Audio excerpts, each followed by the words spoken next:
Okay, Justine, let's go.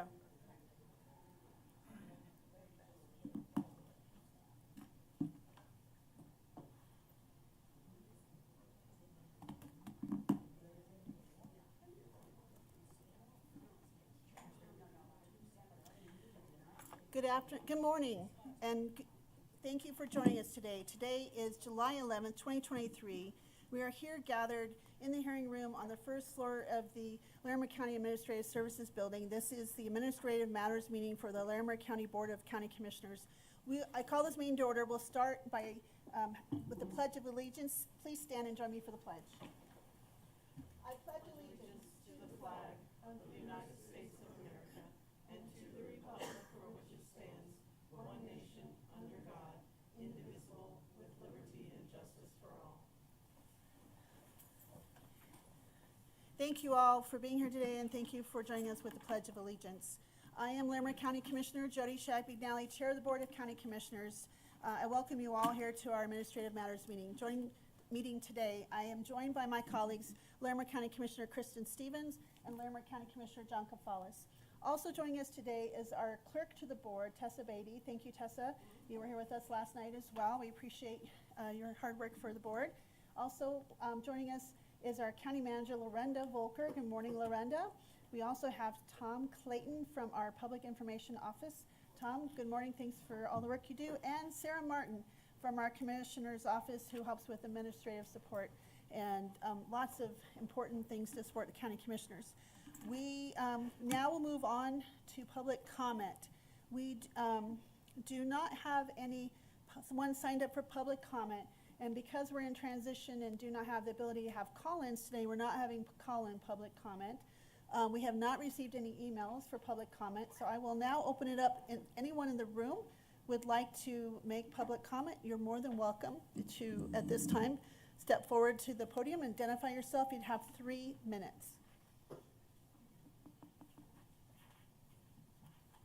Okay, I see none, and no one has indicated that they would like to participate in public comment, so I will now close public comment.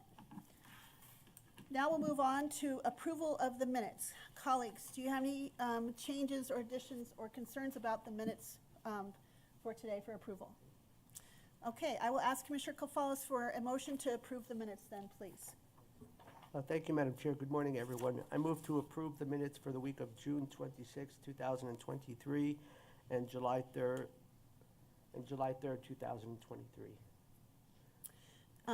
Thank you, Commissioner. Any further discussion? All those in favor? Aye. Aye. Okay, on to our upcoming schedule review. Sarah, take it away. This is the Commissioner's schedule for July 17th to the 23rd, 2023. On Monday, July 17th, from 8 a.m. to 10 a.m., Commissioner Shadegg-McNally will attend a Behavioral Health Policy Council tour of Community Justice Alternatives at 2307 Midpoint Drive in Fort Collins. From 10 a.m. to 12 p.m., there will be a budget retreat in the Lake Loveland Conference Room on the second floor. From 1:30 p.m. to 2:30 p.m., there will be a work session with Leslie Ellis, the Director of Community Planning, Infrastructure, and Resources, in the Commissioners' Conference Room on the second floor. From 3 p.m. to 5 p.m., Commissioners will attend the Innovations Award and Celebration in the hearing room on the first floor. On Tuesday, July 18th, from 9 a.m. to 12 p.m., there will be an Administrative Matters meeting in the hearing room on the first floor. From 12 p.m. to 1:30 p.m., Commissioner Stevens may attend the Community Corrections Advisory Board meeting. It's a hybrid meeting. In person, it'll be at 2307 Midpoint Drive in Fort Collins or virtually via Zoom. From 1:30 p.m. to 3 p.m., there will be administrative direction to county management in the Sprague Lake Conference Room on the second floor. From 3:30 p.m. to 4:45 p.m., Commissioners Stevens and Shadegg-McNally may participate in the virtual Larimer County Fair and Rodeo Anniversary Committee meeting. From 7 p.m. to 9 p.m., Commissioner Kafalis will attend the LaPorte Planning Advisory Committee meeting. It's a hybrid meeting. In person, it'll be in Lake Estes on the third floor or virtually via Zoom. On Wednesday, July 19th, from 8 a.m. to 1 p.m., Commissioners will attend the Community Leaders Summit at the First National Bank Building at 205 West Oak Street in Fort Collins. And from 1:30 p.m. to 3:30 p.m., there will be a work session regarding the American Rescue Plan Act in the Commissioners' Conference Room on the second floor. On Tuesday, July 20th, From 7:30 a.m. to 9:30 a.m., Commissioner Gonzalez may attend the Virtual Housing Catalyst Board of Commissioners meeting. From 8 a.m. to 5 p.m., Commissioner Stevens and Shattuck McNally will attend the National Association of Counties Annual Conference in Austin, Texas. On Friday, July 21st, from 8 a.m. to 5 p.m., Commissioners Stevens and Shattuck McNally will attend the National Association of Counties Annual Conference in Austin, Texas. On Saturday, July 22nd, from 8 a.m. to 5 p.m., Commissioners Stevens and Shattuck McNally will attend the National Association of Counties Annual Conference in Austin, Texas. And on Sunday, July 23rd, from 8 a.m. to 5 p.m., Commissioner Stevens and Shattuck McNally will attend the National Association of Counties Annual Conference in Austin, Texas. That's it. Thank you, Sarah. Colleagues, do you have any changes or additions to the schedule? Commissioner Gonzalez. Thank you, Madam Chair. Just a question to clarification. The draft commissioner schedule lists the next Monday, the 17th, 3 to 5, the Innovation Awards and Celebration, and it's reflected that in our calendar as well. I thought when that was mentioned yesterday by our Community Planning Infrastructure and Resources person, we are having the Environmental Stewardship Awards. This may be correct and I may be incorrect, but I wanted to make sure. Does anyone know? Commissioners, I'll verify the schedule for you. Yeah, because we haven't done the Environmental Stewardship Awards, and I think usually July is when we do those. And I thought Leslie mentioned ESAB for next Monday. Please confirm. Thank you. Thank you. Thank you, Commissioner. I think that's all I have. I also wanted to just, I guess we'll be at the conference, but just to note that I'll be speaking on a national panel on Sunday on resiliency. So I'm really excited for that opportunity to showcase our amazing county. So then I think that's all we have. I have, yep, and I think that's it. It's going to be a busy week. So I guess we'll move on with our next agenda item, which is the consent agenda. And so I will start by just letting folks know, I'm going to go briefly high level over the consent agenda. And for those who might want more details, all this information is on our Larimer County Commissioner's website. You can find the attachments for all of our meetings, agendas, attachments, and more in-depth information about the consent agenda. There's also our schedules, some of the event meetings, our videos, and you can also look at our emails. So please visit that if you have more questions or concerns. And so I will now read through the consent agenda. The consent agenda consists of items with no perceived controversy and routine administrative actions, such as abatements, agreements, deeds, final plats, liquor licenses, resolutions, and other matters previously reviewed by the Board of County Commissioners. Staff recommends approval of the consent agenda, and a commissioner may request that an item be pulled off the agenda and considered separately. Items pulled from the agenda will be considered after the board takes action on the remainder of the consent agenda. So now I will read through the consent agenda. We have one abatement, a petition for abatement or refund of taxes, and that is named party Roger Alexander. The next are several agreements. The first one is Federal Older Americans Act, OOA, service contract between Larimer County Department of Human Services and Colorado Legal Services. And the purpose of this contract is to set forth the terms and conditions where Colorado Legal Services provide legal assistance services to older adults in our community. Very important service for our older adults.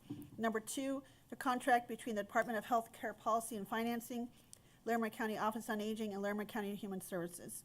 And then again, this is the statement of work for the contract for state fiscal year 2024. Three is the Signal Behavioral Health Network Amendment number 2, and this is the amendment to Exhibit A for the substance use disorder services between Larimer County Community Corrections, Community Justice Alternatives, and Signal Behavioral Health.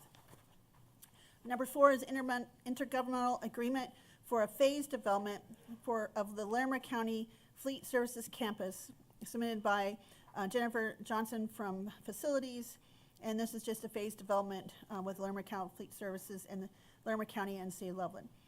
Number 5 is a development agreement for Pond Farm Conservation Development, file number 16-LAND 3554. And number 6 is Colorado Eagles lease agreement, and this is a between our ranch team and the our Larimer County campus there, and the Colorado Eagles hockey team for a 5-year lease agreement extension at the Budweiser Event Center, soon to be renamed the Blue Event Center. And then we have several appointments. We have a recommended appointment to the Extension Advisory Committee, a recommended midterm appointments to the Office on Aging Advisory Council. We also have a recommended midterm reappointment to the Office on Aging Advisory Council. We have recommended appointments to the Office on Aging Advisory Council, a recommended appointment to the Board of Health. We also have a recommended reappointment to the Clydesdale Estates Public Improvement District. And number 7, we have a recommended reappointment to the Equity, Diversity, and Inclusionary Advisory Board. So now we have some liquor licenses. Number 1 is the liquor license renewal for Colony Markets LTD or Overland Foods. A second is the liquor license renewal for Hilltop Store and Antiques LLC. We have a liquor license special event permit 6% for Landmark Foundation in Fort Collins. We have a liquor license renewal for Wapiti Park Corporation or the Rocky Mountain Getaway number 1 in Estes Park. We have liquor license renewal for Wapiti Park Corporation or Rocky Mountain Getaway number 2, which is also in Estes Park. We have a miscellaneous items. One is the Otter Aviation LLC stipulation as to tax year 2022 value. We have a JM Real Estate LLC stipulation as to tax year 2020 value. We have an acceptance by the Board of County Commissioners of an annexation denial from the City of Loveland. We have number 4 is a warranty memorandum for Warburg Farm Conservation District, Conservation Development, file number 04S2296. And that is the extent of our consent agenda. Colleagues, is there any items you wish to pull from the consent agenda? Okay, so with that, Commissioner Stevens, I would welcome a motion to approve the consent agenda, please. Yes, Madam Chair, I move to approve the consent agenda for July 11th, 2023. Thank you for that motion. Any further discussion? All those in favor? Aye. Aye.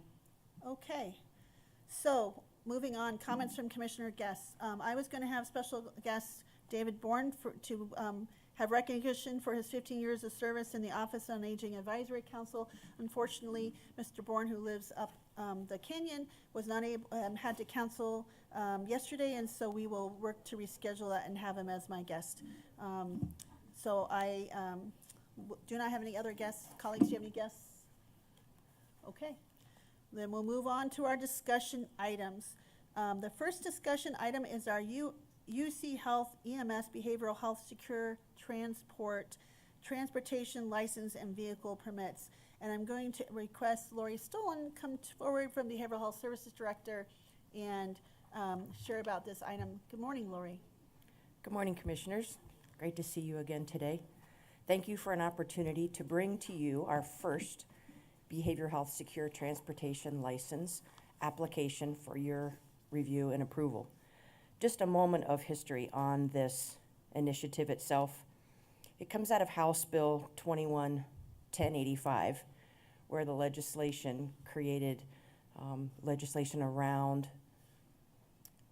expanding behavioral health transportation for those in crisis and in need in our community in hopes of increasing access to care. As we began working on the program and developing out the application, the policies, the procedures, we found that CCI was a really beneficial resource for us, and we appreciated their willingness to upload documents, toolkits for us to be able to create our own program. And I would like to give all credit to our business ops coordinator, Ryan Barstow, in Behavioral Services Department for putting together this program. He did a tremendous job. It's an online application. All of the information anybody would be interested in learning about the behavioral health secure transportation program can be found on our website. And we have engaged with our partners, UC Health, and we have several of their team here today. I would love to give them an opportunity to talk about the behavioral health secure transportation. They have been doing this work since before this legislation was enacted. They saw a need, they saw a gap, and they realized the economies and the efficiencies and the benefits of providing this lower than ambulance level of transportation for folks that need movement across the state to the appropriate level of care.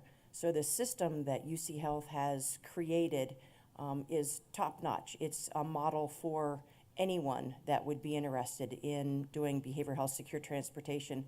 I mean, it's exemplary from A to Z what they have put in place, and the staff that they have, and how they account for, and how they triage, and how they organize the trips that they do, and the numbers of trips that they do are staggering, and I would just love for them to share a moment about that. So I'm going to invite up Molly Halligan from UC Health and let her speak a little bit more about this. The last thing I'll say is they have a new ambulance shed and EMS headquarters over in Windsor. If you haven't had a chance, I highly recommend you going over and taking a tour of this place. It's phenomenal. I mean, it is state of the art. I think they told me that they can do everything mechanically on a vehicle besides paint them. Is that correct? Just about everything? Yeah, I mean, this system that they have, they are a model for other people that do secure transportation to follow after.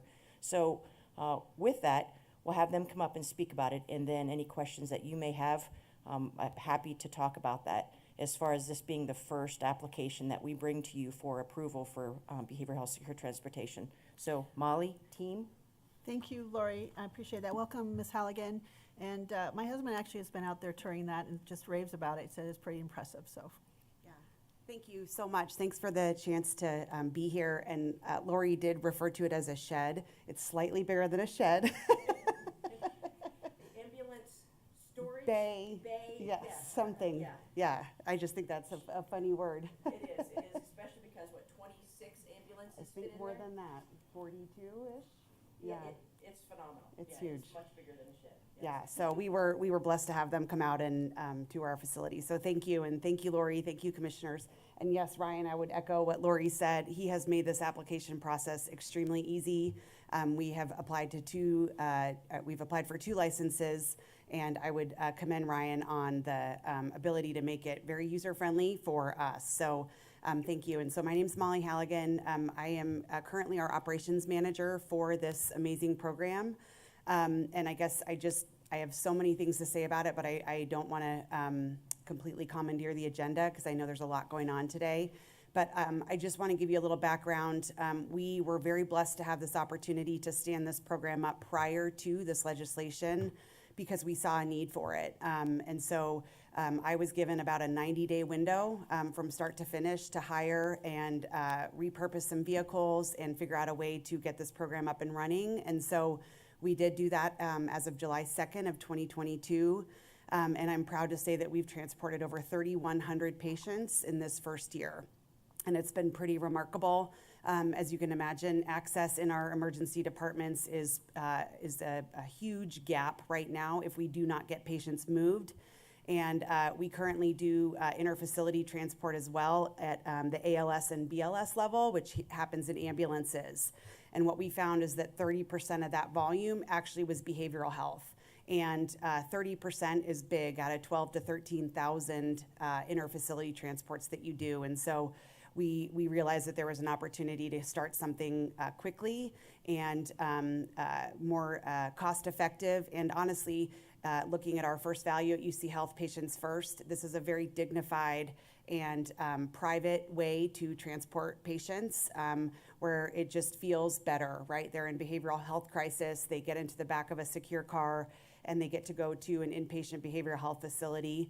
And it feels better. Our patients certainly can talk about that. So anyhow, I really wanted to make sure that you guys knew that this is a team of people that have worked so hard with me to drive the support. We had to get the support of our senior leaders to do this because this is not reimbursable for the first year. So as of this year, we're super excited to be able to apply and get reimbursed for it. But we had great support from our senior leaders because our first value is patient first, and we knew that we needed to do this. But this is not a solo effort. This is the team behind me has been phenomenal. I don't know if you guys want to come introduce yourself, if we have even time for that, but I do just want to commend them. My team that actually does the work, this is our day shift. This is Brian Dillon, and then we have one of our operations managers, Barry Schaefer, who's also here. I got to work with him for the first, 9 months of this program, and then he decided to leave me and get a promotion, but that's okay. He's been instrumental. And then we have Brett, and then we have Luke. Brett is our support services manager who's just helped all of the things that have to go into a program like this. And then Luke is our business manager who, of course, keeps me grounded with how much this is actually going to cost to do this work. So I'm just so grateful to be here and super privileged to have the opportunity to serve Larimer County and our patients. And I think if we had the 3,100 patients that we've moved here, I think they also would say the same thing. So thank you. Thank you. I'll call you Molly if that's okay. Sure. Thank you. That's great. I appreciate all the data and your enthusiasm and your passion. It's very apparent. And thank you all for being here today. It's certainly historic having the first ever Larimer County process and licensure for this because this has been so needed for so long. So I'll see if my colleagues have any comments or questions. I'll start with Commissioner Stevens. I don't really have any questions. We've had a lot of work sessions and understand the process. Just want to thank Ryan again for creating a great application process that is easy for people to do. Appreciate that. And of course, Lori, thank you for your leadership on this. Yeah, and Molly, thanks for bringing your team. And this is really important work. And 30% of those transfers being behavioral health transfers is really telling of some of the need that we have in our community. So thank you for having the foresight to start this even before the licensure process happened. And, thank you for providing the service in our community. It's really important. And I would love to come tour I guess we're not calling it a shed. If you call it a shed, I guess I'll be so impressed when I get there. But would love to have that opportunity and just really grateful for the work that you all do. And thank you all for being here to celebrate this momentous occasion as we really look to tackle behavioral health needs in our community. Transportation is one of the ones that we always struggle with, so this is a great way to provide for that and in a safe and licensed way. And thanks to the state for that framework to be able to do that. So Thank you. Thank you, Commissioner. Commissioner Kapalus. Thank you, Madam Chair. Thank you, Molly. Good morning, everyone. I do have a couple of questions, and certainly like to express our gratitude for the good work that you've already been doing. You mentioned, so regarding my questions, you mentioned that UC Health was doing secure transportation for the first year where there were 3,100 transports. So was the first year last year? Yes, we started July 2nd of 2022. And so were you transporting folks who have Medicaid as well as folks who don't? And were you reimbursable for the Medicaid patients that you would transport? No. None of this was because I guess the non-emergency medical transportation is something that is kind of in a different category, but that's I believe that's reimbursable. Correct. Through Medicaid. So with all that clarified, thank you. Would you view your participation this first year not being reimbursed in a marvelous service as one of the community benefits that UC Health is providing to our community? Because as a nonprofit institution, it provides community benefits, and would this be counted as one of those? I'm actually not sure. I just look at what we do. I'm not sure about the larger community benefit rules. I'm happy to get back to you on that. Oh, that's okay. I think I have a meeting with Kevin Unger in about a month, at the end of the month, and I'll just congratulate him on your behalf as well for work well done, and I can ask him some follow-up questions.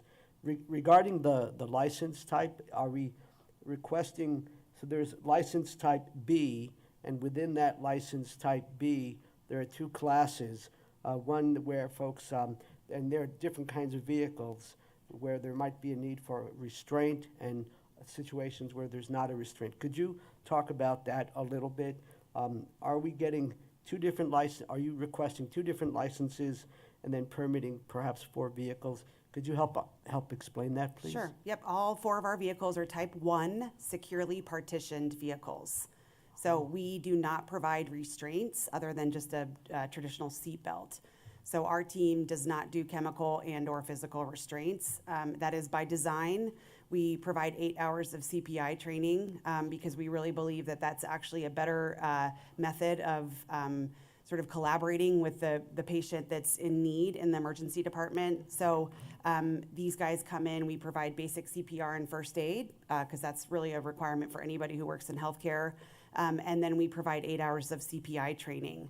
And then we establish a driving program because it's primarily a driving position, but they do not restrain them physically or chemically. And so our cars are set up in the legislation. It's a type 1 partitioned vehicle. We actually have a couple outside if you ever wanted to come see them. We did bring 2 of them with us. So a type 1 partitioned vehicle? Correct. Okay, well, thank you for clarifying that. No, I think this is great, and I'm wondering if you're the proper person to follow up on. I ran the Horsetooth Half Marathon back in April, and one of the people that I buddied up with is one of your ambulance drivers, and I thought it would be beneficial for me to run with a paramedic just in case. So that turned out good, and every time I do a race and I get to the finish line and I'm still standing, I usually thank the UC Health first responders and say, I'm glad I haven't had to use your services so far. But all that said, I would love to do a ride-along. It's been a long time since I've done a ride-along. Perhaps your scheduling folks could work with our scheduling folks so I could go back out and see. I think that is, oh, I know. I guess one last question, sorry. And that is, so how do you see the relationship? I mean, one of the big issues with the opening of the behavioral health facility, which the construction being done by August or so, seeing the first patients by December or so. How do you see that relationship? Because I know one of the issues that was really critical to us is how do we get folks who might be experiencing crisis situations, to that facility and Let me just ask clarifications. To Longview, is that what we're talking about? Yes, Yep. forgive me, the Longview campus, yes. Yep, and maybe Lori can help expand a little bit, but we absolutely are partnering, and I think we are going to be the preferred provider for secure transportation to Longview. I see. Yes, yep. Great. Well, again, thank you for answering my questions, for clarifying things. Thanks for the extraordinary work that our first responders, our drivers do. I think the one time I did a ride-along, which was a number of years ago, it was a snowy day, and it just amazes me how folks can navigate the traffic, especially when the road conditions are not, they're not Ideal. optimal. So thank you for your service. Yep, thank you. Would any of you like to talk with any of my colleagues? Well, I'd like to make a few comments. Okay. And then as the chair, I still get to do that. And then I thought maybe if Justin and Captain Keaton wouldn't mind, we might just take a quick tour, just to make 5 minutes, go out and just look at these so we can see them, since it is kind of historic. This is our first ever licensure. And I think that if my colleagues are up for that, it might be nice to see them while they're here. I would love to come take a tour as well. I don't know if you guys knew, I used to be a volunteer EMT back in the early 90s. That's how maybe a good thing. I met my husband, but it was great to, it's come a long way. So I've done a lot of my training here, and I've got stories just like you all have stories, but I'm really thrilled to see this first licensure. I want to first thank Ryan Barstow. Ryan, I have monthly opportunities to see how organized you are, how you get our behavioral health policy minutes out. I appreciate Lori and you working on this outstanding work, especially when we hear right off the bat how easy and supportive you were, and so thank you very much for your great work on that.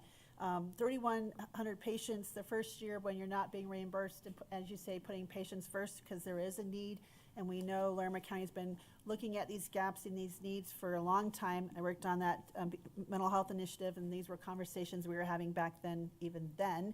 And so seeing this is finally coming to fruition, it was how do we get people where they need to go safely?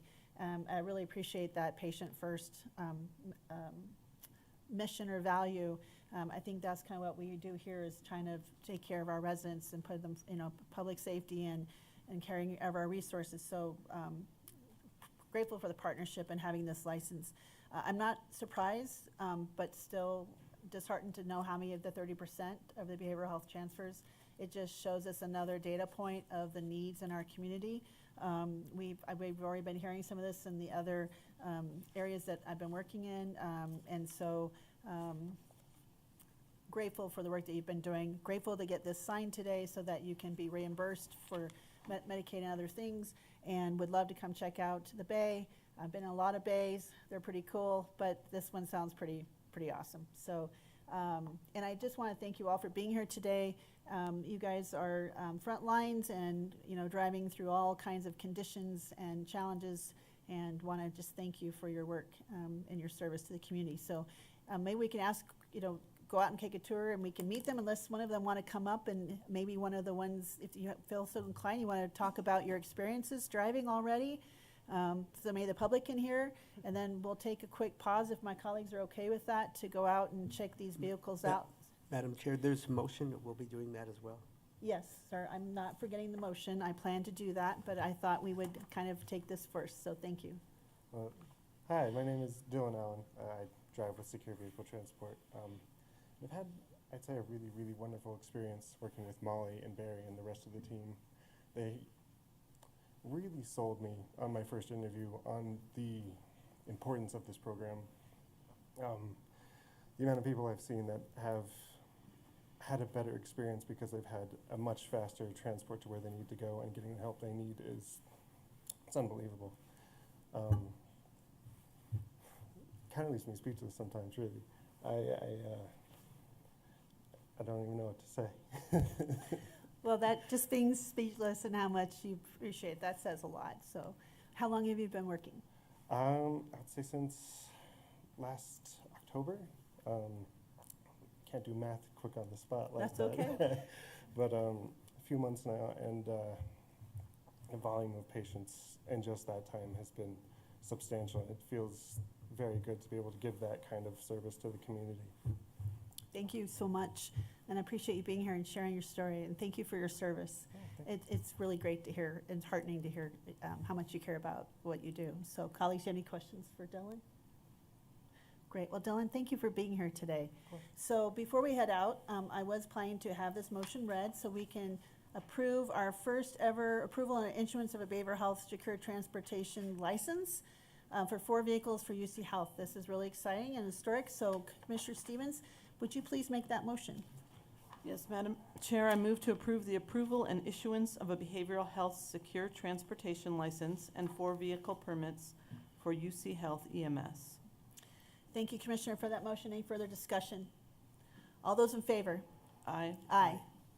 Okay, Justin, we'll just take maybe a 6-minute break. We'll walk out and look at these really quick, maybe take a photo, and then come right back in and hear from our emergency services staff, because I am excited about the update from them. So if the public won't mind, we'll take a brief pause, and we'll be momentarily back with you. And thank you for your patience. Thank you.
Thank you. Okay, you ready, Justin? Oh, yeah.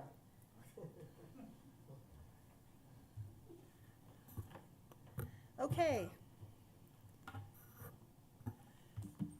Welcome back, everyone. Thank you for your patience as we went out to see couple of these secured behavioral health transport vehicles.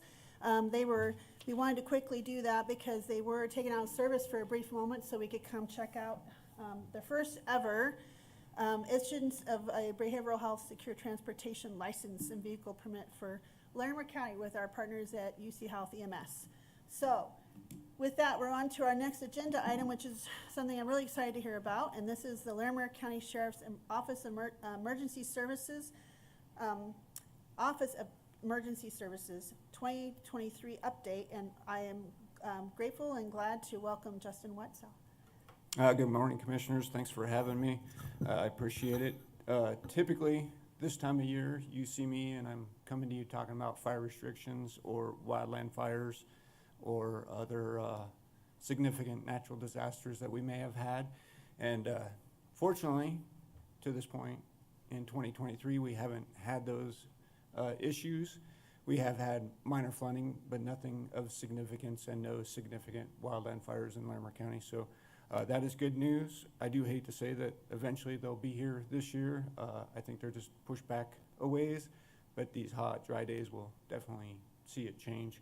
As you can already see, the green in the mountains changing to a kind of a straw color now with the grass drying out. So we probably will see fires in the near future, but I did want to take this opportunity to come and present some of the new programs that we started in 2023 and some of the ongoing programs, and just kind of give you an update on a lot of exciting stuff that's been happening within the Sheriff's Office Emergency Services Unit. So, and highlight the significant work that we've been doing. So the first thing I just want to talk about, and I'm not sure, I guess it's to jog everybody's memory, but we did hire a full-time paramedic within the Sheriff's Office beginning of 2023, and he was part-time last year with the Sheriff's Office, but we made him full-time and actually created a program for him in 2023, and it's the Emergency Operations Medical Program within the Sheriff's Office.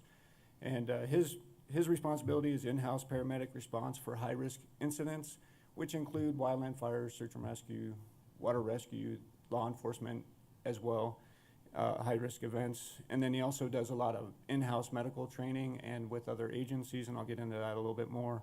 And then he does a lot of the field medical coordination when we do have an incident, making sure that we have the right medical resources on scene and transport when we do have a mass casualty. He's there to assist with that. So some of the things that he has been able to provide in 2023 is consistent, timely medical response. And the reason I say consistent, timely is even though he's only one person at this point, we're actually looking at hiring another paramedic because the program's going so well within the Sheriff's Office, reclassifying one of our positions and bringing on another paramedic in January of 2024. But as we all know, the EMS agencies aren't always able to break away an ambulance. They get really busy in the municipalities and in the towns, and they're not always able to break away. But our dedicated paramedic, if he's listening to the radio, and he's always seems to be listening to the radio except when he's sleeping, but even on the weekends he's listening to his radio and he has a pager. And anytime there's a medical, he responds to either help the fire departments, the rural fire departments, fire protection districts, or the EMS agencies collaborating on scene, providing medical, and just having an extra pair of hands. Ambulance don't always have enough people on scene or enough pair of hands, and he can also get into those hard to reach areas with rope training, and he works with emergency services with my program where we do a lot of rope training and helicopter training, so we can actually insert him where it's a little bit more difficult to insert the EMS agencies, where since he works for the Sheriff's Office, we have the authority to insert him as we see fit. So and then like I talked about, he does a lot of, sorry. I'm sorry, just to interrupt you real quick. Are you collecting that data about how much he's responding and which districts so we can kind of see where he's responding throughout the county. It's a big county for him to be, Oh, it's a huge county. and it is a huge county for him to be responding. So you're talking, and he also is going through search and rescue, showing up for those things too, and? Yep. Okay. And not only for the victims, but for our first responders. So if our first responders get hurt while they're looking for somebody or rescuing somebody or doing a water rescue, he's there for our first responders and also the victims. And we bring an ambulance, try and bring an ambulance, and he just backs them up and is there for our first responders where the ambulance is there to transport the victim. He doesn't transport, so. Yeah, that's awesome. Love to see that data after you get some more collected. That Yep, would be really so interesting. we're collecting it, and I'll definitely share Thank that at the end of the year. And then another big thing is he's, like I talked about, he's collaborating, coordinating with the fire districts and EMS agencies. As we all know, the rural fire districts are struggling to hire well, not hire, but have new volunteers, and the volunteer population is aging as well. And so he's able to help with training and supplement their response. Several times when a UC Health ambulance wasn't available, he was the first advanced medic on scene and could actually provide a lot more support than the fire protection districts could, because they don't have the training or the ability to retain that training. So the other thing is, within the agency, he's provided a ton of real life training. So we've always done EMS training, but it has not always been real life stress. When we do live shooter scenarios, he's able to create scenarios where they're actually bleeding and the deputies have to pack the wound with gauze. And so they have fake simulations that we purchased through a grant where they actually have to do it under stress through this, they're already going through a simulated shooting. So now they have the added stress of dealing with medical issues on top of it. So that's been great, well received by the deputies, and just so that they feel more comfortable in a live situation. Hopefully it never happens, but if we did have one, they feel more comfortable. And then the other big thing is with the law enforcement, while he's a paramedic attached to the sheriff's office, as we all know, law enforcement incidents don't always stop at the borders or stop at county lines, so he can go into other jurisdictions with the medical direction we have and still provide medical needs to our first responders, the law enforcement agencies, or to victims. So that's been great, and as you have in the paper in front of you, so far this year he's responded to over 60 high-risk events, law enforcement, search and rescue, water rescue. So for one person, that's a significant amount, and I imagine we'll see that number go up throughout the year. And then he's provided over 20 medical trainings to in-house personnel, and then also the U.S. Forest Service and other law enforcement agencies like CSU Police Department, Fort Collins Police Department, and some of the other agencies around. So, but just a huge benefit with that program, and it was a great vision of some of our command staff. So. The Wildfire Partner Program, which you all are very well aware of, Raina Eshelman, who started in just a few weeks ago. She's been a great addition, and while we always had some type of wildfire program, with her coming on and taking it on full-time, it's been great because she's been able to cover a lot of things that we weren't able as a collateral duty to cover as much. So to date this year, between her and the gentleman that did it previously as a collateral duty, they've done over 40 home ignition zone assessments, which are the ones that are required by the county permitting system. So they'll go out and do those, but they've done over 40. She's attended over 50 community events, including community wildfire protection plans, which is huge, and the communities they really like seeing Raina there and participating and being part of the process. And it also helps when we do have wildland fires, that Raina has a good idea what the community wildfire protection plan looks like, so we can implement some of it during the fire. But also the preparedness piece is great for everybody. And then obviously great collaboration with the Office of Emergency Management here in Larimer County with Lori and her folks. The mitigation work that's being done through the Office of Emergency Management and with Raina has been great, and that's a great relationship. And then obviously, as we get ready to roll out the Wildfire Partner Program, which is where homeowners can request assessments, that's going to, a lot of homeowners are super excited about it, and the fire departments are very excited about this program. And we're also working with the insurance agencies, as I'm sure everybody's aware of. California recently won't give insurance to new homes in the wildland urban interface, so that's a huge problem we face them. So we're working with the insurance companies to try and hopefully minimize that potential issue here in Colorado. The initial attack module, which everybody knows, this year we have 8 full-time initial attack module folks on our crew, and they've done a lot of great work.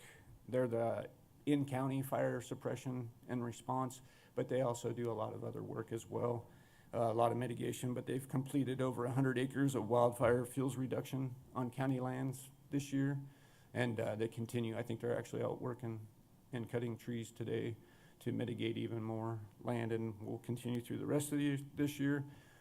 Those folks are also doing improving the ingress and egress in the Waltonia community, which we've done in some other communities, but this year we had a grant to help with in the Waltonia area, up in the Big Thompson corridor. And that's one of the big issues that we see with wildland fires, ingress and egress, to try and get first responders in, but also the property and landowners out. A lot of these places that we have on county roads get narrow and become pinch points. So we're trying to open those up so that if we do have a wildland fire in those areas, that we can get people in and out safely and timely. Those folks have also been doing numerous public events, just going out and talking about wildland fire, talking about the sheriff's office does wildland fire, so it's been a great, well-received program from there. And then they've been doing a ton of training, both internally and externally. We've done a lot of training with the fire departments, the local volunteer fire protection districts, getting them geared up for wildland fire season. And again, fortunately, we haven't had it yet, but we're ready to go with the initial attack module in our on-call fire program and all the volunteer fire departments. So when we do start seeing fires again and smoke on the horizon, we'll have our folks ready to go.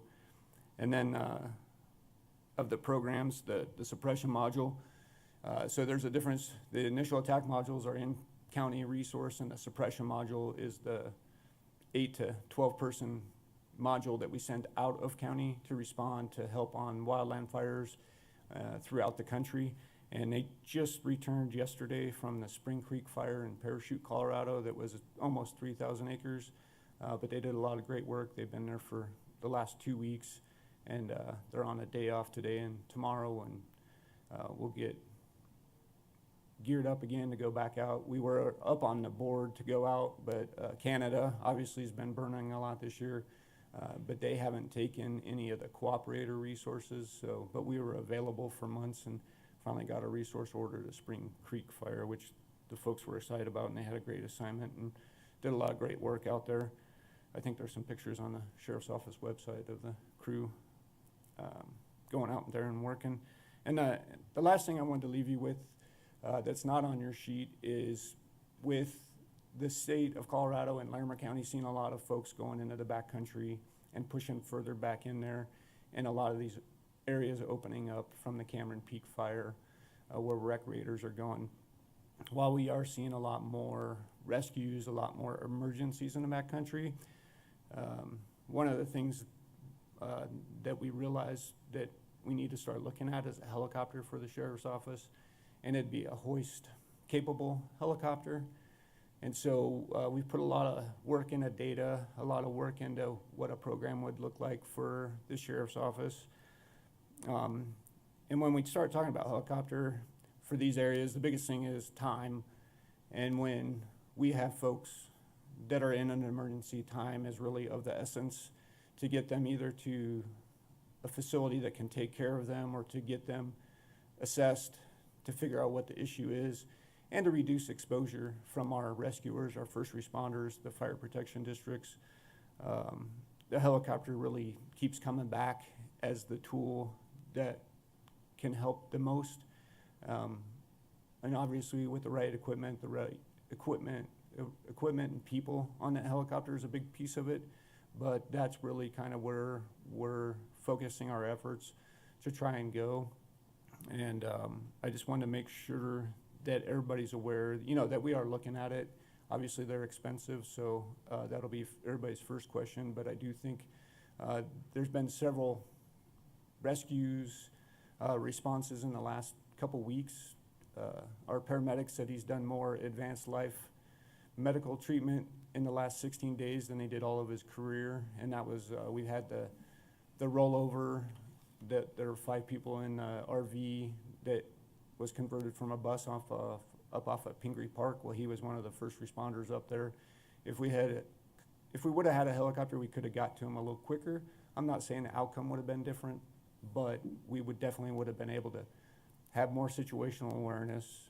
Fortunately, we had a lot of the right resources, but knowing what we have, making sure we have the right people coming, having a helicopter on scene to transport those folks quicker. Could have changed the outcome? Who knows? I can't say for sure that it would have, but it's always an option. And then we also had a 15-year-old female up in the Rewa Wilderness, very northwest part of Larimer County, almost into Jackson County, and was having some issues. Her dad called, and we ended up calling the National Guard to hoist her out, which took about 3 hours, which is average, not bad. Ended up being at night by the time they were able to get up there.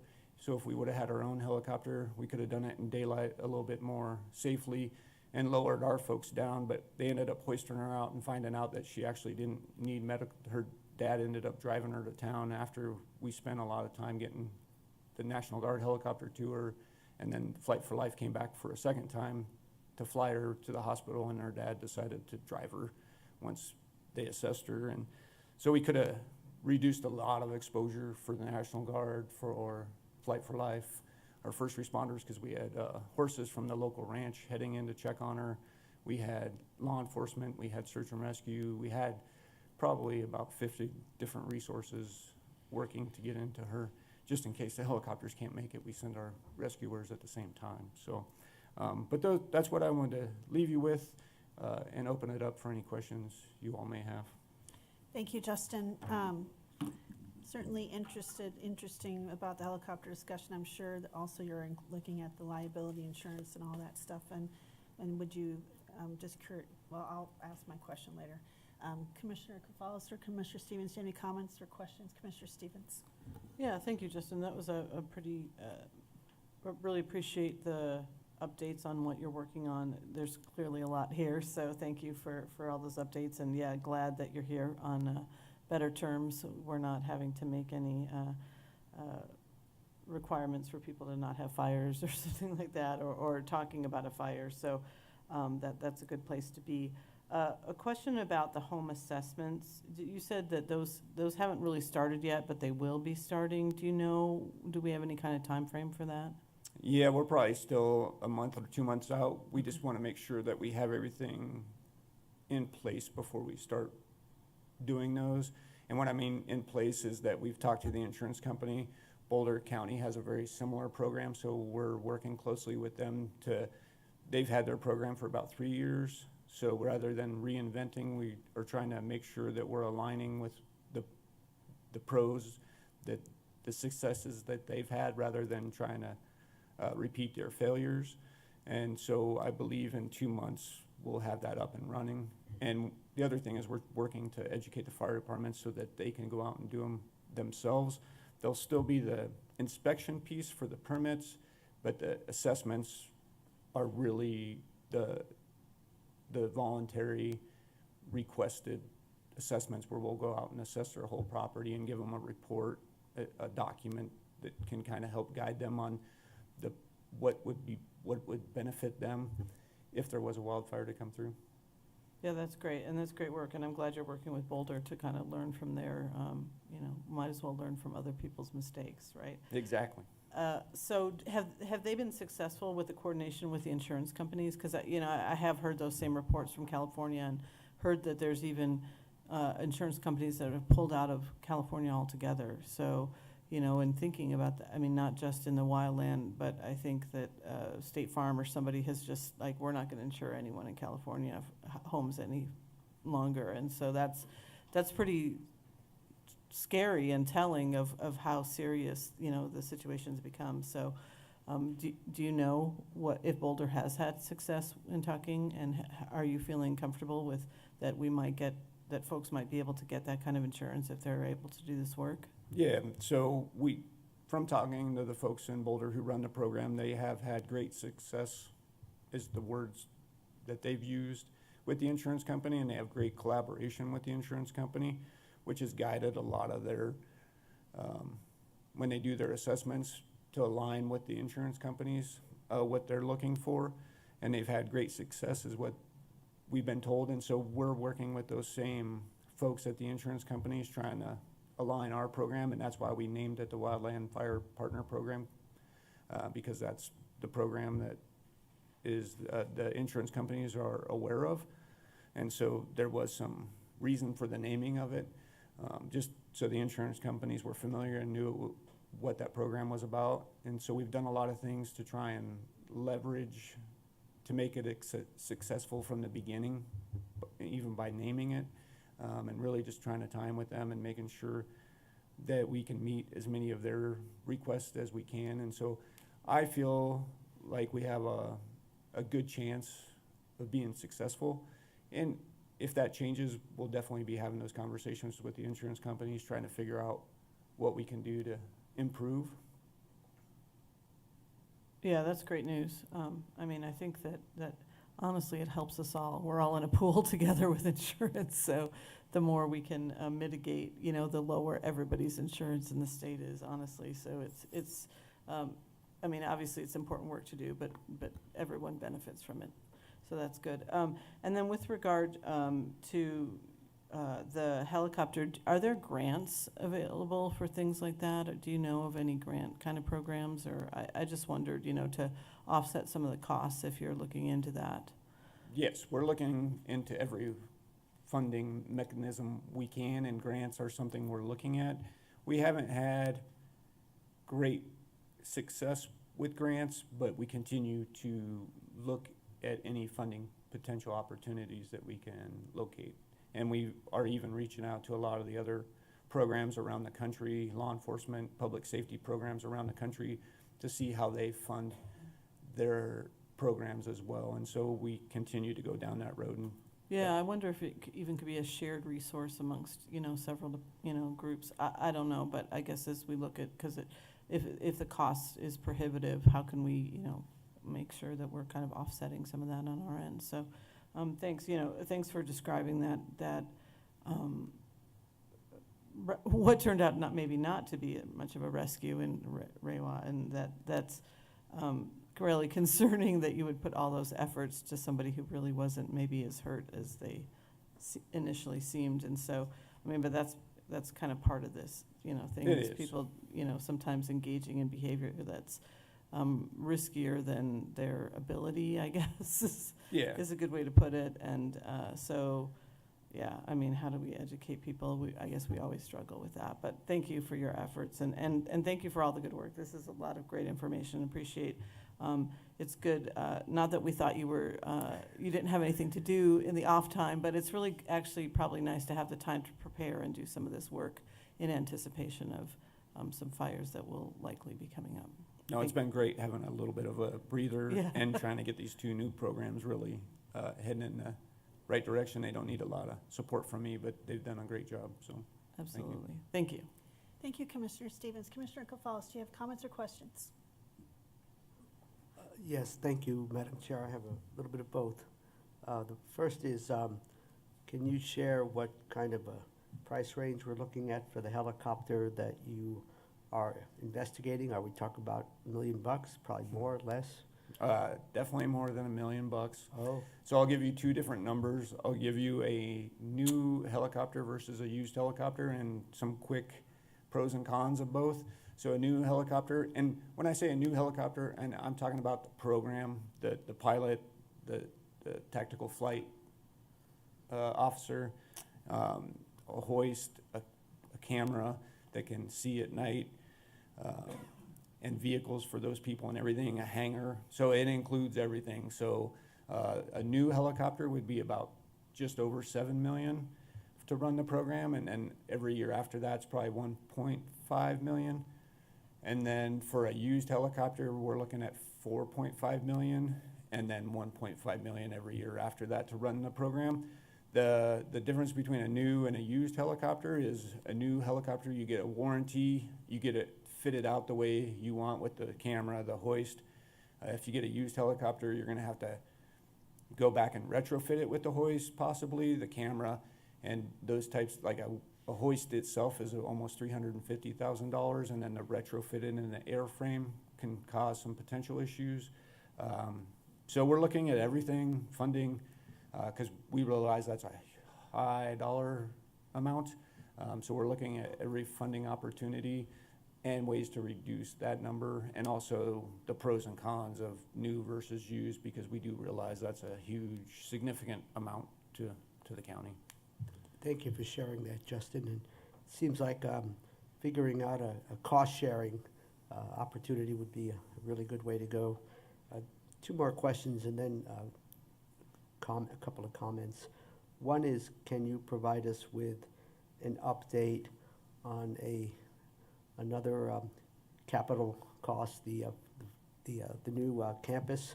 You know, we purchased the land, and I don't know if there's any update you could provide regarding where we're at with, you know, finding funding, looking at budgets. Yeah, I can give you an update. So we haven't purchased the land quite yet. They're going through the L&E process currently. Facilities and the architect and everybody are going through the L&E process. I believe that all has to be finished by October with the agreement that we made with the landowner.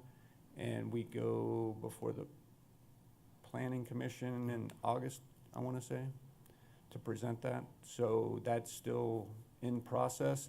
As far as funding for the building, we're still seeking money from the federal government to help offset some of those costs. Some of the costs will come from selling the current land that we are on, finding the right buyer of that property. And I know there's some interest from the city of Fort Collins because they have open space on both sides, and they have shown some interest in that. And we haven't really done a lot of work on that because obviously until we have the new property, we don't want to get rid of the old property. And then as far as other funding sources, we haven't been able to find a whole lot at this point, but we continue to look. Thank you. And then my last question, my quick comments, and that is regarding the public outreach events. Do you folks mostly focus in the unincorporated parts of the county, or do you ever come into the municipalities to, you know, to inform people about wildland fire issues and emergency operations? Specifically, you know, National Night Out is coming, and I don't know whether our sheriff's office folks come into the municipalities or whether they just stick out in places like Wellington and unincorporated. Could you comment on that, sir? Yeah, so as far as emergency services goes with our wildland fire and everything else we do, search and rescue, we do a lot of public outreach education within the municipality and also outside. The National Night Out, our wildland firefighters, along with a lot of law enforcement folks, are out during National Night Out. And majority of that is in, while we don't come in the municipality necessarily, we are on the edges of the municipality. There are some trailer home, like Poudre elderly Valley. community home developments where we go into that are right on the edge. So I'm not aware of any that are in city limits. Okay. And if one wants to request having a sheriff's deputy presence or emergency services folks, how does one go about that? If they just call the sheriff's office number, we will definitely get some folks there. Okay. So, And thank you very much. And then finally, my comments. One is the way your sheet that you handed to us, I think it's very helpful. You broke out, it seems that the four main programs are what you have outlined here, and I find that to be very helpful. Emergency operations, medical program, et cetera. So I think that's great, and thank you. And then I also want to express my appreciation. I think it was back in, I don't know if it was April, when you and the sheriff came out to Red Feather Lakes. I thought we had about 25 folks, and that was well received. And I thought you did a stellar job of answering questions and interacting with folks. And of course, the sheriff did a great job as well. Thank you. Thank you. Thank you, Madam Chair. Thank you, sir. Justin, thank you for this update today, and really excited about the Emergency Operations Medical Program. So needed and critical. I worry about this gentleman. That's a lot of events and being on call all the time. Having emergency services in my family 24/7 for over 30 years. That's a lot of work, so I'm hoping, I'm glad to hear that you're going to be expanding. I'm interested to look at that data, and I think you're right. It's nice to insert these folks in high-risk areas. So thank you for that, and thank the staff, the paramedic, for his service, and those are not easy calls to be on, and it's, I know a little bit about that, so I want to just draw attention to how this is a really high-skilled kind of emergency training, so appreciate that. So a couple of questions I have, and thanks for the medical training, because I think anytime we get more people trained, I'm assuming they're also being trained in Narcan? Yes, Awesome. You guys have enough Narcan? yes. Okay, just checking, making sure everyone has Narcan. And then also, so the search and rescue and the dive team, you know, are near and dear to my heart. I know that's part in your building, part of that program. They're responding as well. They're a voluntary nonprofit. How are they handling the increase of calls? We've already had this conversation. I tried to help with some fundraising through the rodeo and stuff. How are they? Are they coming alongside you? And what are their needs? And how can we help support them? Because they're, you know, with I met Rock and Brock, and Tripp's retired now. So I'm wondering how that's going with kind of helping them stay with what they need, because they're out there too, and that's a drain on their resources as well, so. It is, and that's a great point. And the sheet that I gave you and the programs I went over today were kind of the newer programs while we continue with all of our, I have 6 or 5 full-time staff that respond with the volunteers and these other programs as well. And they're the incident commanders or operation leaders during these events.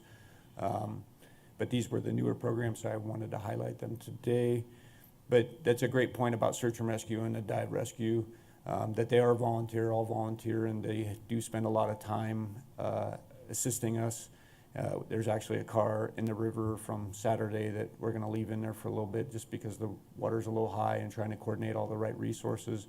But they're putting time in and not getting paid to plan that event. So that's a great opportunity to talk about those. The increase that we've seen in Larimer County, they've done a great job bringing on new members every year, and this was, I think last year, they brought on more new members than we ever have. So that's one way that we're dealing with the additional calls. The other way we're doing it is when we know our folks are getting tired from the search and rescue or dive rescue. Colorado is very fortunate, especially the Front Range, to have a lot of search and rescue teams that are nearby, and when we have multiple day incidents, we bring in a lot of those other teams to supplement our team and take the burden off our folks. And so the guys that I have on staff that oversee a lot of that do a great job managing, making sure we're not wearing our folks out, but bringing in other resources to kind of supplement, so our folks aren't getting burnt out. And I feel like we've done a great job of making sure that those other resources are brought in early to help our folks out. Thank you, and I'm glad to hear that, and I know you guys work really hard and you take care of each other, so that's another question I have. You know, there's behavioral health grants out, and I know you guys need to do some debriefing and peer-to-peer support. I don't know if you have enough resources and time put to that, because that is, you know, draining to have that response.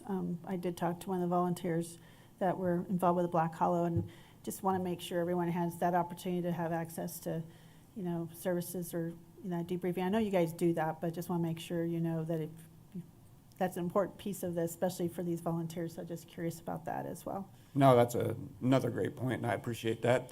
When I took this job, several years ago, I can't even remember when I started this one, but 2015, I believe now.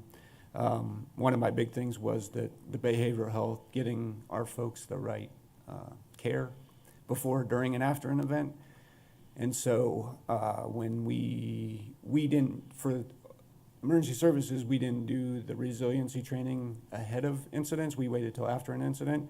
So now we do resiliency training with our peer support team, who does a great job. But any new SAR team, any new dive team, any new on-call firefighter, anybody in emergency services has to go through a 4-hour resiliency training to tell them about the tools and the knowledge and the resources that we have available, that if they are struggling or they know somebody that's struggling, that we can get them those resources. And I feel like we've done a great job. And we do debriefings, critical incident stress debriefings after any fatality, or if anybody needs help, we'll definitely get them the resources they need. And the Sheriff's Office has a great pool of resources available to us and our volunteers to make sure that they are taken care of. So. And I probably knew that, but I just wanted to kind of also the public hear that, because it is really a critical piece. And just again, to remind you, it is okay to apply for some of these behavioral health services grants if you feel like you need to expand that program or help support it, because I think it's a critical piece. So. No, that's great. Thank you. And also, we've talked about this before, you and I. I don't know what our percentage was after the pandemic, and that surge of folks out on our open spaces. And I think you said this one other time you were here. It was like maybe 1 rescue in 10 years, and then you had 5 last year. And obviously we had another one that was resource intensive, but maybe not needed. But I can't even imagine the resources that were deployed for that recent rescue. Are we still seeing this trend of, how is that trend? Are we still seeing this increase into these remote areas that it takes so much time and resources, and maybe I don't think people understand.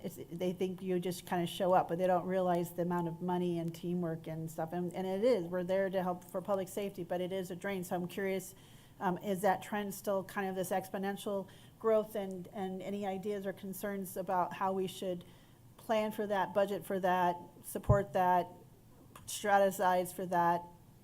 How can we help support you and your wonderful team? Yeah, no, that's another great question, as they all have been today.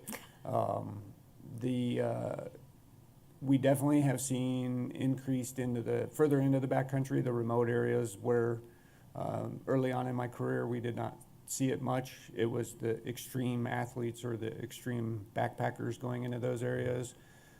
We're seeing young youth groups going into these areas. We're seeing people not prepared going further into the backcountry. And what's happening is you're seeing a lot more recreators in the campgrounds, dispersed campgrounds, so it's pushing everybody else that used to camp in those areas further back in. Not only is time an issue in those areas, but also communication. And that's where we struggle, is communicating with people that are having an emergency. There is no cell coverage. Texting you're lucky if you can get a text out. There are like spot devices and things like that communicate through satellites to our dispatch center, but you're getting limited information, and typically it's one-way communication. And so we're only getting what they're telling us, and that's what we're basing our response on, is the information that we can get, which is not always accurate, as I spoke to earlier. So that makes it difficult for us and exposes a lot of people. One of the things that we're doing, yes, we are looking at what that takes. I've worked with Captain Keaton and Under Sheriff Showhammer and the sheriff, and met with them recently and talked about my 10-year plan for emergency services and the build out of that program and what that looks like. So I feel like as the population increases and the calls increase, the staffing can increase. Obviously, that depends on the budget, because every time we add staff, that increases. And knowing that my 10-year plan may end up being a 20-year plan, but at least I have it figured out what that looks like, to not only help with these longer duration calls, complex calls, remote calls, but not burn out the folks that I have on my staff, because we do have, for everything we do, I would say it's a limited staff. So we do really well with the minimum amount of people that we have, but could we do better? Yeah, so it's always one of those things, we're balancing priorities within the sheriff's office, but also emergency services and some of the other units, trying to figure out what that looks like. So it's definitely a conversation a lot. I could ask you lots of questions, but I'm going to move on. And thank you. I mean, outstanding work. I mean, you guys, you're there, you respond, your expertise. I mean, I would go back to last year, we had 52 fires and you kept them 100% all under 300 acres. I mean, that's outstanding. And then on top of that, all the rescues and support. So I just want to remind the public of the track record of you and your team. It's just tremendous. So I loved, I've been at some of these wildfire program, partner programs, and Raina's been phenomenal. It's been great to see all of you there. I know there was, Loveland Fire had their CWPP at Thompson Valley the other day, and so that was one that was inside of city limits, but that was for the whole fire district. And I know that these are really important community events, and it seems like Glacier View was up there. That was a kind of an exemplar of how those people are all coming together. It's really important for building trust with the county and the work that we do and the type of government we have and how important that is. So I want to thank you for your work and your team's work, because that's an invaluable and measurable piece for us to have that, you know, that bond and that rapport and bridge building and trust building with our community, especially as we're seeing these are going to be, we're enjoying this nice wet spring. I was just up in Teller County at 10,000 feet, talking with other commissioners and looking at their response and how they responded. They have cell service up at 10,000 feet in some of those remote areas. I was surprised. I was hoping to be unplugged for at least a little bit, but I'm learning a little bit about other areas, and I have to say, I think we're one of the first in the state for this emergency services. If there's not that many, and you guys have this amazing, because I was talking about their fire response when they had that 4 Mile fire, and learning what they had to do and stuff, and I was just like, oh, I'm so grateful for what we have and what you guys have built in Larimer County. It's just outstanding. So with that being said, we've never seen this kind of CWPP response before. This is really huge, and it's been great to have that partnership. How do we maintain this community engagement? And how can we support you to keep these programs so they don't go in the drawer and we don't see or talk about them for 20 years? And just a suggestion on that, because we're only going to see the opportunities and severity get increased. So maybe that's a question for later. So, but just an idea about, are you thinking about how we keep those partners engaged? And my concern is the rural, as you mentioned, the rural fire departments having trouble recruiting and maintaining, and they're aging in place. And we know some folks up in the Poudre, some of the amazing fire chief up there is, you know, he won't be around forever, and he's done some amazing work. So how can we help them recruit, or how can we incentivize, or how do we engage those folks, especially when we have a lot of folks up there that are now not present owners, they're vacation owners, and they're not here all the time. So any ideas you have on that? So the biggest role that we fill is supporting all the other agencies in Larimer County, and so we work really close with the fire departments. I feel like we have a great relationship with all 17 fire districts in Larimer County, and we're very fortunate for that, between the paid and the volunteer. And that is definitely a problem that we are also seeing and trying to figure out how to solve. Bringing Raina on, I feel with her energy and passion for wildfire safety, that will help with the CWPPs. We're engaging with the Colorado State Forest Service, who's really trying to make that a priority. And so I think there's a lot of coalitions, Fireshed Coalition and some of the watershed coalitions out there now that are doing a great job getting the word out. So there's a lot more, you see it a lot more about community wildfire protection plans and the need for it. So I think that's one way that everything's helping. I think having Raina go to these events and talking about it and keeping it on the forefront, not that I wish for wildland fires, but wildland fires are great at getting people to think about CWPPs and protecting their communities. If we can keep them small and just have smoke on the horizon to make them think about it. That's what I would prefer rather than like a Cameron Peak or a High Park. But definitely wildfires are a great way to keep people engaged. And really it's our job to continue to work with the fire departments and figure out how we can support them and make them successful.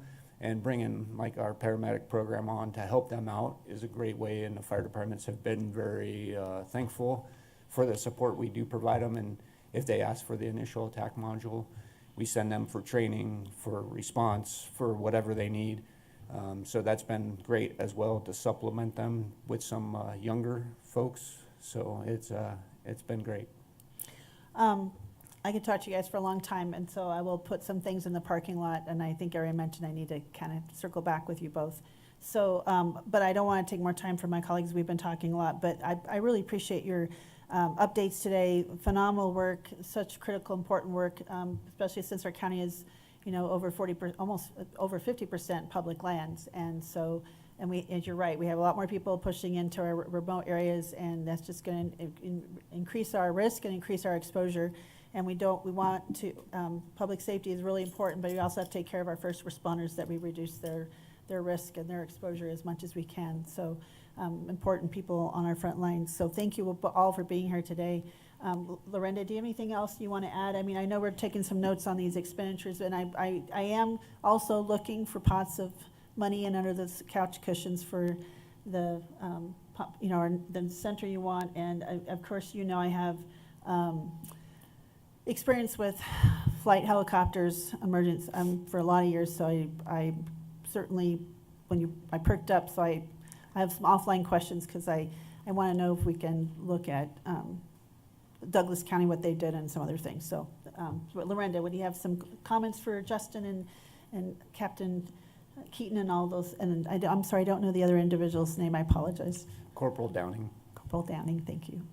Yeah, I just want to say thank you for the report. It's helpful to have these numbers, especially without a request for a burn ban or something along those lines. So this is really, these are good reports. And I know we'll be talking more about the budget request during the budget process. I know you've been engaging with Matthew Bahanan and those folks in the budget office, and thank you for that. The work you do is impressive, and it's great to be able to support what you do and understand the differences between what we're doing today in emergency services and 10 years ago. They're different. So I just want to say thank you, and we'll keep talking. Thank you. Thank you, Justin. Appreciate your time today. Thank you all for being here, and just stay safe out there, and thank you for your work. Yeah, thank you for your time. Thank you. Okay. I could talk all day about that stuff. Amazing work. And so I'll be in touch later on about the meeting we had last week, or last month. So moving on for a county manager update. Lorenda. Sure. We had the 4th of July holiday in between our last meetings, and so we've done a lot of things, some together and some apart. One of the really cool things we did, Commissioner Stevens arranged for us to host the regional CDOT 4P meeting, the Project Priority Programming Process, where they go around and listen to the region's issues. I think the meeting was really candid. Folks felt comfortable to express their community's concerns, and it was a really great forum. It was good for me to hear directly about some of those transportation issues from other folks who work in the transportation trenches. And so thank you for setting that up, Commissioner Stevens. We also hosted the regional elected officials meeting. Weather was a little sketchy, so turnout was not as good as we had hoped. I think there was a tornado warning that afternoon, although it ended up being a really beautiful evening out at the Horsetooth Picnic Pavilion. I heard great things about the folks that were there, so we'll continue to work on scheduling those opportunities for all the elected officials to get together from the region. I also met with Carrie Rollins, CHU Extension Front Range Regional Director. They're hiring a new agricultural agent for our office, and so I got the status of that. I understand those interviews may have happened by now, and so decisions are in process. So that's good news for us and for our ag community. I also regularly meet with our neighbor communities, and so I met with Johnstown Town Manager Matt LaSurf, Estes Park Town Manager Travis Mihalik, and had great discussions with those two particular communities. Broadband was one of the discussions we talked about, and so that was that was timely, since we also attended the state broadband bead celebration in Loveland, where the governor rolled out the $826 million that will come to Colorado to expand broadband. It was exciting to hear. I'm curious to see how those grants will be written, what that process will look like, but certainly we intend to participate in that in some way to be able to expand broadband in our community. I also met with Fort Collins Downtown Development Authority Director Matt Robenall. A lot of good things happening in the Fort Collins downtown, a lot of exciting partnerships happening, I think, even among businesses, so it's always great to talk to Matt. And then Chief Deputy Assessor Yara Zoki and I met for updates with the BOE hearings going on and the staff issues. Her staff, I know, is very busy at this time, and so we'll stay that way for some time till BOE hearings complete. But it was good to hear that they're feeling good about their work, that the customers are maybe not in agreement with what they've done, but are very civil, that they've had a pretty good interaction with customers and residents this year. So I was relieved to hear that as well for their sake. And I think that is all. Thank you. Thank you, Lorenda. So now we'll move on to County Commissioner activity reports. We'll start with Commissioner Stevens. Thank you, Madam Chair. I'll be fairly brief here. On July, I thought that the 4P meeting went well. It was great to have a sit down with CDOT directly and really talk about some issues. And, Wellington and all the communities, were able to express some issues. And, as the Department of Transportation really looks at safety as one of the measures that they're really trying to change some numbers on. And we've heard from the excuse me, the Colorado State Patrol that we have had a 40-year high in fatalities and accidents on the roads in the past year. So safety is really something that I think a lot of communities are concerned with, and I think that was expressed to CDOT, and so I think they heard what we were saying, but it was really nice to be able to have that one-on-one. There's nothing like having that to make sure that they're aware of the needs that we have as we look for funding for projects. On July 3rd, Commissioner Shattuck McNally and I got to sit in the new chairs at the ranch. Or at the Budweiser Center. The Budweiser Event Center is going under some renovations to some of the suites and also to the seating. Seating is really comfortable now, so folks should enjoy the rodeo and all the other events. And I think that the rodeo will be the first time that people will get to see the new changes that have been made, a lot of paint upgrades and things to make the ranch look great, and the branding for the new partner, which is blue. Excuse me. On July 5th, I attended the boundary study meeting for the transportation planning regions, really talking about the inconsistencies with the transportation planning regions, inconsistencies with IGAs and bylaws, and whether we need to have new boundaries. So the CDOT will be doing a lot of outreach for that, but those boundaries, as I've said before, haven't been looked at in 30 years, and so that work continues, needs to be done by November. So we'll hopefully be done by November and have some recommendations for the Transportation Commission. We all attended the BEAD event, which is the Broadband Equity Access and Development Deployment Program. And Lorenda talked a little bit about their big dollars coming into the state, over $800 million. So hopefully we will get some of those dollars to work on some of our own broadband projects, because 24% of the underserved folks in the state live in Larimer County. So we feel like we can make a compelling case, and Commissioner Shattuck McNally will probably talk more about that. But it's really great to see Senator Bennett there and Congressman Neguse and others supporting that. And thank you for that support at the federal level. We had the North Front Range MPO meeting last week. There is a call for projects. There will be $22 million available to communities in the North Front Range for the CMAQ, the STBG, the TA, and the CRP dollars. I know Commissioner Kafalas will, but a lot of those dollars are surface transportation block grant. TA is Transportation Alternatives. CRP, an unfortunate acronym, is Carbon Reduction Plan. So we'll hopefully be able to take advantage of some of those dollars in our for our transportation needs, and that's for fiscal year 2026 and 2027. Really good news that I know that Commissioner Shattuck McNally and Commissioner Kafalas participated in suggestions for the regional transportation plan that has to be done for 2050. We plan that far out ahead for transportation. And the good news is that what we call the RTP complies with our greenhouse gas standards. So we were able to adopt a resolution that's approved that modeling that was done for the RTP. So we are in compliance. And we will be adopting the regional transportation plan, I believe, in September. So if you have any further input on that, you're welcome to send that along, as it hasn't been adopted yet. And then finally, a really fun thing I got to do on Saturday was the Ranger ride along. So I got to go in the patrol boat with Chris and Travis, I think, and really kind of see what their work is like, you know, talking to folks, making sure that folks are safe on the water, but also really got to drive around some of the Horsetooth area and really see some of the challenges that our rangers are facing with regard to people having parties and people not following rules like jumping off cliffs and things like that you're not supposed to do.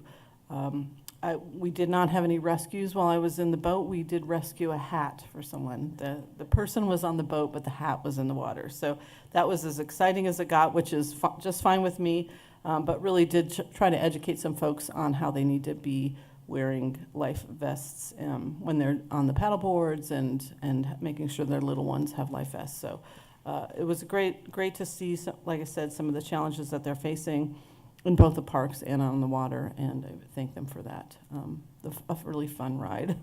Got to do a 180, which was probably, I think my children would have been envious. But anyway, great experience, and they do such great work in our parks, and we're grateful for their service. That's it for me. Thank you. Thank you, Commissioner Stevens. Commissioner Kafalas. Thank you, colleagues. The week of 4th of July week, of course, we had Tuesday off, and it was fun to participate in the parade and also the Firecracker 5K run, as well as the 1 mile fun run. Other than the BEAD event, the Broadband Equity, Access, and Deployment Program press conference, which was well attended, well received, a lot of good coverage, and I think there's great potential for Larimer County to secure some of the $826 million that will come from the $45 billion, I think, package that are coming to Colorado, that hopefully some of those funds will come to Larimer County in order that we could continue to get broadband to the underserved areas, unserved areas. Other than that, I had 2 community conversations. One was in LaPorte, one was in Wellington. Our focus was on the budget, the county budget, as well as Proposition HH. I think the primary takeaways included folks really don't have much understanding of what Proposition HH is all about. Even some of the resources that are available, like the senior homestead property tax exemption, that could help offset some of the potential property tax increases. Folks are not necessarily aware of that. At the LaPorte meeting, one of the folks brought up about anxiety when we receive our tax statements in January from the treasurer's office, and we see the sticker shock perhaps. There can be heightened anxiety, and so we've had some preliminary conversations about how we might help communicate proactively ways to address some of that anxiety or make folks aware of resources that might help offset. So the 2 meetings were really good. We will continue with that theme the rest of the month. We will be up at Red Feather Lakes July 27th, and we'll have our budget director there. Actually, this Thursday in the evening at the Old Town Library, 6 to 7 p.m., I believe, Commissioner Stevens and I will be hosting a community conversation, and we'll have some folks from our budget office do a similar presentation. But July 27th, we'll be up at Red Feather Lakes. Our budget director will be there. And also, our Larimer County assessor will be there. And I'm going to see if he might be available to attend some of the meetings in August, perhaps. I think it would be helpful to get him out there and answer questions. Other than that, I attended or chaired the State Board of Human Services meeting on Friday in Denver, where we do rulemaking for things related to human services, child welfare, et cetera. And that went well. September is when we'll see the mega rule packet regarding first reading of the behavioral health entity licensing rules, the various categories of licensing. And so that will be a really important meeting that we need to prepare for. And actually, we'll be up at Summit County for that particular State Board of Human Services meeting. That is all. Thank you. Thank you, Commissioner Kafals. Commissioner Stevens, you had something else you wanted to? Yeah, I just wanted to talk very briefly about the RAC meeting, the Regional Air Quality Commission meeting.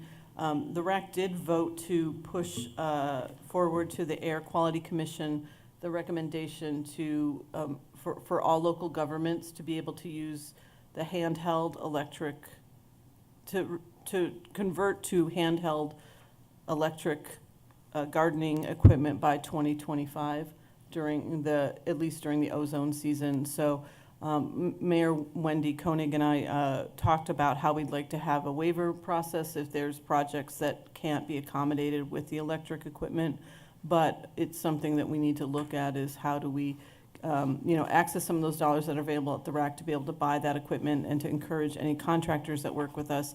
It doesn't include fire mitigation. It doesn't include, it's meant to affect things in the urban core that use, leaf blowers and, small mowers and things like that. So I think that there will be some exceptions, but we wanted a waiver process in case we have chainsaws, for example, that aren't up to the job, or we have a big job that has to happen within the, some of our urban sites. So to be continued, the Air Quality Commission would have to approve that. I think that they want more stakeholdering before they're looking at anything, but it has moved on from the RAC. Thank you, Commissioner. So I will, since we didn't meet, there's some things I'd like to share that happened. It's been a busy couple of weeks. I want to go back to June 30th. I did the Eagle's Nest tour with Dalen Figgs and our wonderful land stewardship coordinator and weed management director is Casey Censoneros. Phenomenal to be out there. We got to tour and see a lot of great things. It's great to see the biodiversity and the results from that program, and really enjoyed the tour and appreciate them taking me out there. We saw the storm rolling in. We got everything covered before the storm started happening, but I got some pretty amazing pictures with the dark clouds and stuff, and I hiked that area several times in the last few years, but it's nice to get out and actually see the biodiversity and look at some of our native grasses, including our state's designated national grass is very abundant out there, and that was exciting to see. So I thank them for the work. I also have my Forest Health Council meeting, legislative meeting, that meeting that I chair. We've been meeting weekly. We're getting ready to make our recommendations to the full Forest Health Council for legislative priorities for next year, and we'll be sending those directly to the governor and the General Assembly. So lots of work happening for me this summer with that. Then I spent the afternoon up in Estes Park with several separate meetings. One of those was with an HOA. They had me come and present about what does a commissioner do. That was a very engaged HOA, and they actually had Zoom as well. They were trying very hard to be responsive to their folks who maybe don't want to drive that far. It was well received. I had made lots of new folks, and it's just great to see communities working together collaboratively that way and making such great relationships. And then I met with a group who are informally gathering into form formally I guess is how to say. They want to be more engaged. It was year-round residents and had a lot of questions on stormwater and other activities that are the county's involved with in the Estes Valley. So that was a very productive meeting, and I almost get a call every other day with them for more appointments or questions. So that's been productive. On the second, I also did a ride along with our Department of Natural Resources. I had Ranger Hannah and Senior Ranger Travis Bernstein, who was amazing. And it was great to be out there. That was really kind of the 4th of July weekend, which really was a pretty busy time for the Rangers. It's nice I like to be along but not be disruptive, so I can see what it's like to have a day in the life, especially when we're at capacity. I did think they had to be a closure that day, and then they had to, at 2 o'clock, they were able to reopen. And it was neat to see how they're using that Know Before You Go system to help inform folks and to help people know the conditions before they drive up and find out they can't get inside the park. So I want to remind everyone and my colleagues to use Know Before You Go. You can go to our Larimer County Department of Natural Resources website to learn more about that. Also, there's a new program called Rate Your Day. If you could scan that code, make sure that you're rating your day. I've been up quite a bit. My family's been up quite a bit using camping up even during the rain and the lightning, which was interesting. They have some great pictures up at Pinewood Reservoir, and a lot braver than me to camp in a tent during a lightning storm. But they've been using a lot of the hiking trails and water in those areas. So it's please look at that and help provide that feedback. But it was great to be with the Rangers. It's continuing to be an issue where they spend a lot of their time informing folks that they have to have flotation, personal safety flotation devices, life jackets, life vests with them. And there is just a lot of time by our Rangers having to educate folks and consistent, like over and over again, ask them to go get it. I think it's really important to recognize they spend a lot of time doing that. And so I'm hoping folks understand that's a state law and that they have to have a flotation device. So if you're going to start paddleboarding, which is increased exponentially in use over the last few years, please know what you need to know before you go. And also just the cliff jumping and some of the things that they consistently have to deal with. They do a tremendous job, and obviously love their work. And so I appreciate what they do every day and the risks that they take.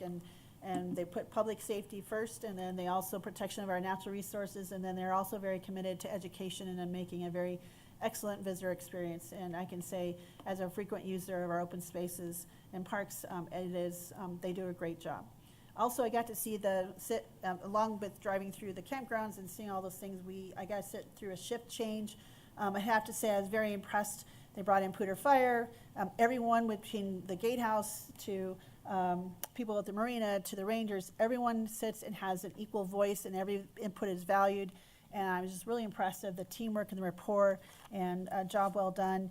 And they've had a lot of medical calls out there recently, and certainly concerned that they have the resources they need to respond to those. I had a chance to head out. We did the ranch sit-in, yes, Commissioner Stevens. That was a lot of fun to see the changes. And I sat in some of the old seats that are been pulled out, and some people have been buying those. Sat in the old seats, sat in the new seats. We got a great tour. I appreciate staff coming in on the Monday and to show us around. It's very exciting. I can't wait to see how the final product looks for the rodeo. And yes, the branding is interesting and bright, and obviously you can feel the kind of the pulsating excitement throughout all the staff and the people working there. So great work, and thanks for the time. I met with Glory Kilth and Ryan Howard of the Lovelands Children's Museum, and Lori Kilth with Center for Family Outreach, trying to connect them about teen centers and what we can do, maybe expand access to teen centers for teens across the whole county. And then it was great just to go and Town of Berthoud had their 4th of July celebration on the 3rd. They usually have it the day before, and what a great job, and so many folks. And it was great to be out just mingling with folks from the Berthoud area. I had a couple of pancake breakfasts on 4th of July. It was really fun to Always appreciate the invitation from the Loveland Fire Rescue Authority. Lots of fun to hang out with them and talk, and fantastic cinnamon rolls as well. Thank you for, every year I go, multiple years, it's great to have that breakfast to start off with 4th of July. Fun with the parade, got to connect with a lot of organizations and nonprofits, and it's always fun seeing the community. And then I went up to the town of Wellington's car show and their quote-unquote Chamber of Beer Garden, met lots of new businesses, met with some of the American Legion folks up there, and it was great to connect, and met with some of the town trustees, and saw town manager Patty Garcia was up there with her kids, and they had a little shuttle to go between the events so people could get on the shuttle and walk and go to the car show or go to this other, the teen or the kid activities and back to the chamber run garden. So that was a lot of fun. And then tried to get over to the Lake Loveland to the activities and fair. There were some surveys that they were doing for disability and some equity things. I wanted to see how that was going, but that's about the time the downpour happened. So I quickly got to my car and got out of the pouring rain. So that was just kudos to everyone. What a great community to see all these areas get together. I was going to have to Estes. Their activities were canceled and rescheduled for the fireworks, I think, this Saturday on the 15th. So just so folks are aware of that. And then we, boy, just lots going on. Let me just skip that. So I was able to, we are getting ready to, there's going to be a regional opioid abatement conference in August. So we're doing some planning and how we're going to get ready for that. And I might be asked to speak on that panel from Region 2. We're Region 2 for opioid abatement. So that was really important to have that meeting. And we also had an optional regional abatement learning forum, which is all the regions coming together and sharing ideas and things that are happening. We learned from Mesa County about how they're using the United Way of Mesa County to help with grant management for that regional abatement council, because it is a lot of work for these councils.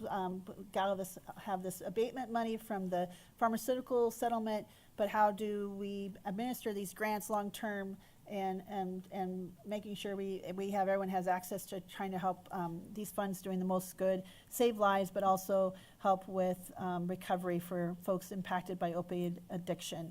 So that's really important. And then yes, the bead celebration and press conference was amazing. Just so excited. Colorado received just an astonishing amount, $826 million. We're working very hard.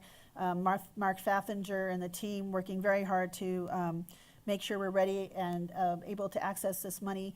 I want to go back a week. I went to the CSU SPOR and accompanied Mark as we had a presentation in front of the Department of Local Affairs to try to get a grant for helping connect Wellington and Masonville with a middle mile project. And I want to thank our partners at Loveland Pulse, Fort Collins Connection, and Itesco, who showed up and drove all the way down to Denver to stand by our side as we had this presentation. So appreciate that partnership. And as the bead celebration, thank you to Senator Bennett for the Bridge Act, which pretty much got us this bead money through the infrastructure bill. And he was the leader on that. I want to thank him for his leadership and vision, and all the partners who helped him kind of see how we need to connect folks through publicly owned broadband and other ways than just the previous incumbent way. And I appreciate his leadership with that. Congressman Neguse, as always, very supportive, great comments, and appreciate the governor's commitment and his executive order and him coming to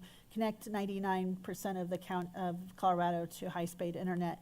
And I want to give a special recognition to Brianna Reed Harmel, who is the director and manager of Loveland Pulse, who spoke so eloquently and did a phenomenal job talking about the importance of this money and the importance of the work of connecting folks to broadband.